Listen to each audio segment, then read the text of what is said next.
एक गांव में शिल्पा नाम की एक औरत रहती थी। उसकी शादी को 5 साल हो गए थे और उसके यहाँ कोई भी बच्चा नहीं हुआ था। एक दिन उसका पति शिल्पा से कहता है, शिल्पा, हमारी शादी को 5 साल हो गए हैं। अब मैं माँ को नहीं रोक सकता। उनको पोते का या पोती का मुंह देखना है। मुझे दूसरी शादी करनी पड़ेगी। देखिए, आप इतनी जल्दबाजी मत कीजिए।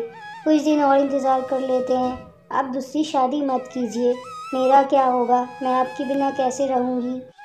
पर शिल्पा, हम लोगों ने 5 साल इंतज़ार किया है पर कुछ भी नहीं हुआ। अब तो मुझे भी अपने बच्चे का मुंह देखना है।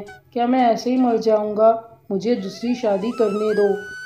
शिल्पा का पति गुस्से में वहाँ से चला जाता है और शिल्पा उसे देखती रहती है। शिल्पा बहुत उदास हो गई थी क्योंकि उसके यहाँ कोई भी बच्चा नहीं हुआ था इन 5 सालों में। पर इसमें शिल्पा की कोई गलती नहीं थी। वहीं उसकी सास भी उसे दिन भर ताने मारती रहती थी। देख बहू, अगर कुछ दिन में तेरा बच्चा नहीं हुआ तो मैं अपने बेटे की दूसरी शादी करा दूंगी।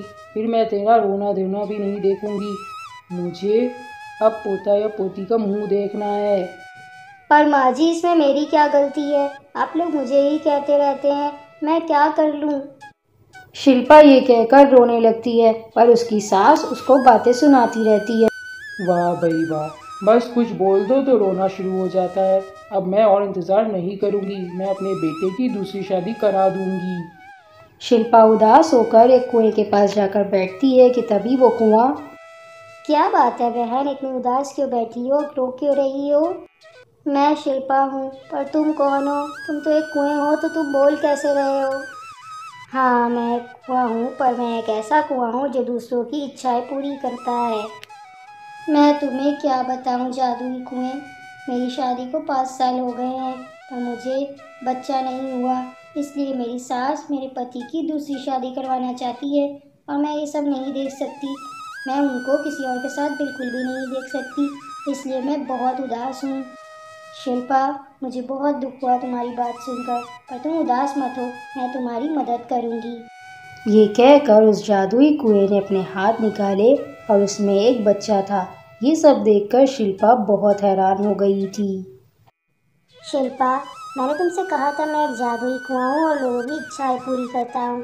तो ये लो एक बच्चा और इसे अपने घर ले जाओ।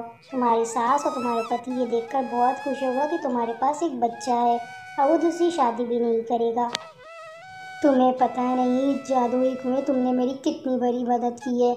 मैं तुम्हारा ये एहसान कभी नहीं भूलूंगी। तुम बहुत अच्छे हो। शिल्पा, मैं सबकी मदद करता हूँ। तुम इस बच्चे को अच्छे से पालना और अब खुशी खुशी रहना। कभी उदास मत होना। शिल्पा, तुम कहाँ थी और ये बच्चा किसका है? तुम किसके बच्चे को उठाकर ले आई हो? तभी शिल्पा की सास भी वहाँ आ जाती है और शिल्पा उन दोनों को पूरी बात बताती है। तो तभी उसका पति कहता है, शिल्पा, सच में हमारा बच्चा है। आज मैं बहुत खुश हूँ। मुझे माफ़ कर दो जो मैंने दूसरी शादी करने की बात कही तुमसे। शिल्पा, तूने तो मेरा सपना ही पूरा कर दिया। मेरे पोते का मुंह दिखा दिया। इससे ज़्यादा मुझे और क्या चाहिए? आप लोग की खुशी में ही मेरी खुशी है। आज वो जादुई कुएं की वजह से मुझे मेरा परिवार फिर से मिल गया। आज मैं बहुत खुश हूँ।